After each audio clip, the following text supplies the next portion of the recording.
മുല്ലപ്പെരിയാറിൽ പുതിയ അണക്കെട്ടിനുള്ള കേരളത്തിന്റെ ശ്രമങ്ങൾ തടയുമെന്ന് വിജയ് സർക്കാരിന്റെ നയപ്രഖ്യാപനം. തമിഴ്നാട്ടിൽ ദ്വിഭാഷാ നയം തുടരും. ദേശീയ വിദ്യാഭ്യാസ നയത്തെ ശക്തമായി എതിർക്കുമെന്നും നയപ്രഖ്യാപനത്തിൽ പറയുന്നു. കേന്ദ്രത്തിനെതിരായ വിമർശനം ഗവർണർ വായിച്ചിട്ടുണ്ട്. നയപ്രഖ്യാപനത്തിന് മുൻപ് വന്ദേ മാതരം ആലപിച്ചില്ല എന്ന ശ്രദ്ധേയമാണ്. ജോബി ജോർജ് ചേരുന്നുണ്ട്. ജോബി, ഇതിൽ ഏറ്റവും പ്രസക്തം കേരളത്തെ സംബന്ധിച്ച് മുല്ലപ്പെരിയാറിന്റെ കാര്യമാണ്. ജലനിരപ്പ് ഉയർത്തും എന്നത് ഈ തമിഴക വെട്ടിക്കഴകം പാർട്ടിയുടെ പ്രകടന പത്രികയിലൊക്കെ ഉൾപ്പെട്ടതായിരുന്നു. ഈ നയപ്രഖ്യാപനത്തിൽ എന്താണ് വിജയ് സർക്കാർ സൂചിപ്പിക്കുന്നത്?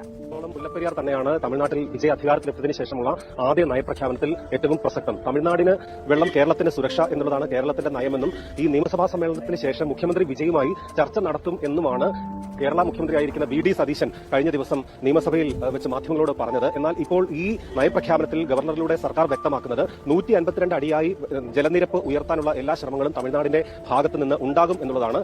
അറ്റകുറ്റപ്പണി പോലും നടത്തുന്നതിന് കേരള സർക്കാർ അനുവദിക്കുന്നില്ല എന്ന് മാത്രമല്ല, കേരളം ഇവിടെ പുതിയ അണക്കെട്ട് പണിയും എന്നാണ് പറയുന്നത് എന്നുള്ളതാണ് ഈ പ്രസംഗത്തിൽ പറയുന്നത്. ഇതിനെ അതിശക്തമായി തന്നെ തമിഴ്നാട് സർക്കാർ എതിർക്കും. അവിടെ അറ്റകുറ്റപ്പണിയുമായി മുന്നോട്ട് പോകും. അതോടൊപ്പം തന്നെ പുതിയ ഡാം പണിയാൻ അനുവദിക്കുകയുമില്ല എന്നാണ് പറയുന്നത്. നേരത്തെ തന്നെ തെരഞ്ഞെടുപ്പ് പ്രചാരണത്തിന്റെ സമയത്ത് മുല്ലപ്പെരിയാർ 152 അടിയായി ഉയർത്തുമെന്നും അതിനാവശ്യമായ നിയമപരമായ എല്ലാ നടപടികളും ചെയ്യും എന്നും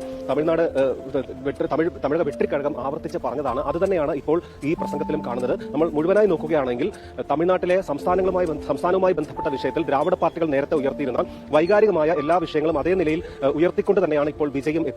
സിനിമയിലെ നായക വേഷങ്ങൾ കൊണ്ട് ജനശ്രദ്ധ നേടിയ വിജയ് മുഖ്യമന്ത്രി പദവിയിൽ എത്തിയപ്പോൾ സ്വീകരിച്ച നിലപാടുകൾ വലിയൊരു ചോദ്യചിഹ്നമായിട്ട് മാറുകയാണ്. പ്രത്യേകിച്ച് മുല്ലപ്പെരിയാർ വിഷയത്തിൽ അദ്ദേഹം സ്വീകരിച്ച ഒരു നിലപാടുണ്ടല്ലോ, കേരളത്തിലെ ലക്ഷക്കണക്കിന് ജനങ്ങളുടെ സുരക്ഷയെ സംബന്ധിച്ച് വലിയൊരു ആശങ്കയാണ് ഉയർത്തുന്നത്. ശരിക്കും നമ്മൾ ഇത്രയധികം പ്രതീക്ഷ വെച്ച ഒരു വ്യക്തിയല്ലേ യഥാർത്ഥ ഭരണാധികാരിയായിട്ട് മാറുമ്പോൾ എന്തുകൊണ്ടാണ് കേരളത്തോട് ഇത്രത്തോളം നിസ്സംഗത കാണിക്കുന്നതെന്ന് ചോദിച്ചാൽ നമുക്ക് വിശ്വസിക്കാൻ കൂടി കഴിയില്ല. ലക്ഷക്കണക്കിന് മനുഷ്യരുടെ ജീവനാണ് ഈ ഒരു മുല്ലപ്പെരിയാർ ഡാമിന് താഴെ ഭീഷണിയായിട്ട് നിൽക്കുന്നത്. അതായത് എറണാകുളം, ഇടുക്കി, കോട്ടയം, തൃശൂർ ആ ജില്ലകളിലെ ജനങ്ങൾ മഴക്കാലം വരുമ്പോൾ പേടിയോടെയാണ് അവർ ഓരോ ദിവസവും കഴിച്ചുകൂട്ടുന്നത്. അവിടെ പുതിയൊരു ഡാം വേണമെന്നത് കേരളത്തിന്റെ ആവശ്യമാണ്. എന്നാൽ അവിടെ ഒരു ഡാം പണിയേണ്ടതില്ല എന്നുള്ള വിജയുടെ ആ ഒരു നിലപാട് തീർത്തും അപലപനീയമാണ്. ജനങ്ങളുടെ ജീവനേക്കാൾ വലുത് രാഷ്ട്രീയമാണോ എന്നുള്ളതാണ് ഇതിന്റെ പിന്നിൽ എന്നുള്ളൊരു സംശയം. അതായത് ഇത്തരം തീരുമാനങ്ങൾ എടുക്കുമ്പോൾ കേരളത്തിലെ ജനങ്ങളുടെ ആശങ്കകൾ എന്തുകൊണ്ട് പരിഗണിക്കുന്നില്ല അദ്ദേഹം? ഇതോടൊപ്പം തന്നെ അദ്ദേഹം തമിഴ്നാട് സർക്കാർ പുറത്തുവിട്ട ഒരു ധവളപത്രമുണ്ട്. അതായത് സംസ്ഥാനത്തിന്റെ സാമ്പത്തിക സ്ഥിതി എത്രത്തോളം ഗുരുതരമാണ് എന്ന് അതിൽ വ്യക്തമാണ്. വലിയ വാഗ്ദാനങ്ങളൊക്കെ നൽകി അധികാരത്തിലെത്തിയെങ്കിലും ഇപ്പോൾ പ്രായോഗികമായിട്ട് വരുമാനം പൂർണ്ണമായിട്ട് തകർന്ന് സമ്പദ് വ്യവസ്ഥ വലിയ പ്രതിസന്ധിയിലാണ് എന്നുള്ളതാണ് ചുരുക്കം. ശരിക്കും ഇങ്ങനെ ഒരു സാമ്പത്തിക തകർച്ചയിൽ നിൽക്കുമ്പോൾ അയൽ സംസ്ഥാനമായ നമ്മുടെ കേരളത്തിന്റെ ആവശ്യങ്ങളെ അവഗണിക്കുന്നത് ഒരു ഭരണാധികാരിക്ക് ചേർന്നതാണോ? എന്നാലും സാമ്പത്തിക ഭദ്രതയില്ലാത്ത ഒരു സർക്കാർ ഇത്തരം വിഷയങ്ങളിൽ എങ്ങനെ തീരുമാനങ്ങൾ എടുക്കും? കൂട്ടുകാരി, ഇതൊരു ആരോപണമല്ല, ഒരു സാധാരണക്കാരന്റെ ഒരു ഭയവും ആശങ്ക തന്നെയാണ്. അതായത് നാളെ ഒരു ദുരന്തം സംഭവിച്ചു കഴിഞ്ഞാൽ ഇന്നത്തെ ഈ ഒരു നിസ്സംഗതയ്ക്ക് ആരാണ് മറുപടി പറയുക? എന്നാൽ വിജയ് എന്ന വ്യക്തിയുടെ നിലപാടുകൾ കേരളത്തിന്റെ സുരക്ഷയെ തന്നെ ബാധിക്കുന്ന തലത്തിലേക്ക് മാറിക്കഴിഞ്ഞു. അദ്ദേഹം മുഖ്യമന്ത്രിയായിട്ട് TVK സർക്കാർ അധികാരത്തിൽ വന്നതിന് ശേഷം ആദ്യമായിട്ടാണ് അവര് വ്യക്തമാക്കിയ ഈ ഒരു നിലപാട് കേരളത്തിന് തിരിച്ചടിയായത്. എന്തായാലും കാര്യങ്ങളൊന്നും അത്ര നിസ്സാരമല്ല എന്ന് നമുക്ക് തന്നെ മനസ്സിലാകും. ആദ്യം നമ്മൾ മനസ്സിലാക്കേണ്ട എന്താണ്, ഏതൊരു ഭരണാധികാരിയും സ്വന്തം സ്റ്റേറ്റിന്റെ താല്പര്യങ്ങൾക്കായിരിക്കും മുൻഗണന കൊടുക്കുക. അത് എല്ലാ സ്റ്റേറ്റിലെയും ഭരണാധികാരികൾ അങ്ങനെ തന്നെയാണ്. തമിഴ്നാടിനെ സംബന്ധിച്ച് അവർക്ക് ഡാമിന്റെ സുരക്ഷയേക്കാൾ ഉപരി കർഷകർക്ക് ആവശ്യമായിട്ടുള്ള വെള്ളം ഉറപ്പുവരുത്തുക എന്നതാണ്. അതാണ് അവർക്ക് ഏറ്റവും പ്രധാനമായിട്ടുള്ളത്. അതുകൊണ്ടാണ് അവർ പുതിയ ഡാം വേണ്ട എന്നും ഉള്ളത് ബലപ്പെടുത്തി 152 അടിയായിട്ട് ഉയർത്താം എന്നൊക്കെ പറയുന്നത്. ഇതൊരു പൊളിറ്റിക്കൽ സ്റ്റാൻഡ് ആണ് കേട്ടോ. അവരുടെ ലാംഗ്വേജിൽ പറഞ്ഞാൽ തമിഴ്നാടിന്റെ വെള്ളം, തമിഴ്നാടിന്റെ അധികാരം, അതാണ് വിജയ് സർക്കാർ അവിടെ കാണിക്കുന്നത്. പക്ഷേ ഇവിടെയാണ് നമ്മുടെ ആശങ്കകൾ. അതായത് പഴക്കമുള്ള ഒരു ഡാമിന്റെ ബലക്ഷയത്തെ കുറിച്ച് നമ്മൾ എത്രയോ കാലമായിട്ട് സംസാരിക്കുന്നതാണ്. എന്തായാലും തമിഴ്നാടിന്റെ ഈ ഒരു കടുംപിടുത്തം മൂലം നമ്മൾ മലയാളികൾ എന്തും ഒരു ഭയപ്പാടിലാണ് കഴിയുന്നത്. ഇത് വെറും ഒരു വെള്ളത്തിന്റെ പ്രശ്നം മാത്രമല്ല, ലക്ഷക്കണക്കിന് മനുഷ്യരുടെ ജീവന്റെ പ്രശ്നമാണ്. ഇവിടെയാണ് ഈ ഒരു തീരുമാനത്തിന്റെ ഏറ്റവും വലിയ നെഗറ്റീവ് വശം കിടക്കുന്നത്. അതായത് സുരക്ഷയേക്കാൾ ലാഭത്തിന് അവർ മുൻഗണന നൽകുന്നു എന്ന തോന്നൽ സ്വാഭാവികമായിട്ടും ഉണ്ടാവില്ലേ? എന്തായാലും തമിഴ്നാട്ടിലെ ഒരു വിഭാഗം ആളുകൾ ഈ ഒരു വിജയ് സർക്കാരിന്റെ തീരുമാനത്തെ വലിയൊരു വിജയമായിട്ട് തന്നെയാണ് ആഘോഷിക്കുന്നത്. അവരുടെ കാഴ്ചപ്പാടിൽ ഇത് കർഷകരുടെ താല്പര്യങ്ങൾക്ക് സംരക്ഷിക്കുന്ന ഉറച്ചൊരു നിലപാടാണ്. തമിഴ്നാടിന്റെ വെള്ളം തമിഴ്നാടിന്റെ അവകാശം എന്നുള്ള വാദമാണ് സോഷ്യൽ മീഡിയയിൽ ഇവർ ഉയർത്തുന്നത്. സർക്കാരിന്റെ ഇമേജ് ബിൽഡ് ചെയ്യാനും ഈ ഒരു വിഷയം നന്നായിട്ട് ഉപയോഗിക്കുന്നുണ്ടെന്നുള്ള വിമർശനവും പ്രതിപക്ഷമായിട്ടുള്ള DMK ക്യാമ്പിൽ നിന്നും ശക്തമാണ്.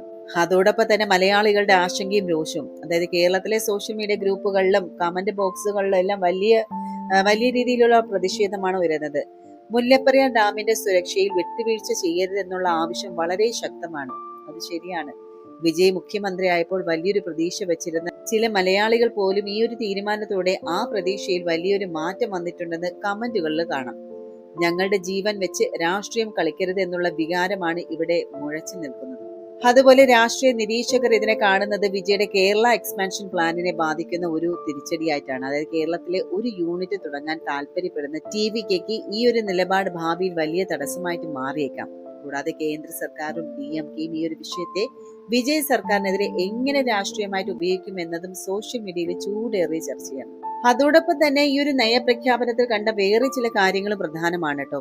അതായത് വന്ദേ മാതരം ഒഴിവാക്കിയതും ലഹരി വിരുദ്ധ കാര്യങ്ങളിൽ DMK കടന്നാക്രമിച്ചതും ഇതൊക്കെ കാണിക്കുന്നത് വിജയ് സർക്കാർ തങ്ങളുടെ നിലപാടുകൾ വളരെ വ്യക്തമായിട്ട് ഒട്ടും വിട്ടുവീഴ്ചയില്ലാതെ നടപ്പിലാക്കാൻ പോവുകയാണ് എന്നുള്ളതാണ്. തുടക്കത്തിൽ തന്നെ തമിഴ് തായ് വാഴ്ത്ത് ആലപിച്ചത് ശ്രദ്ധേയമാണ്. നേരത്തെ പല ചടങ്ങുകളിലും കണ്ടതുപോലെ വന്ദേമാതരം ആലപിച്ചതില്ല.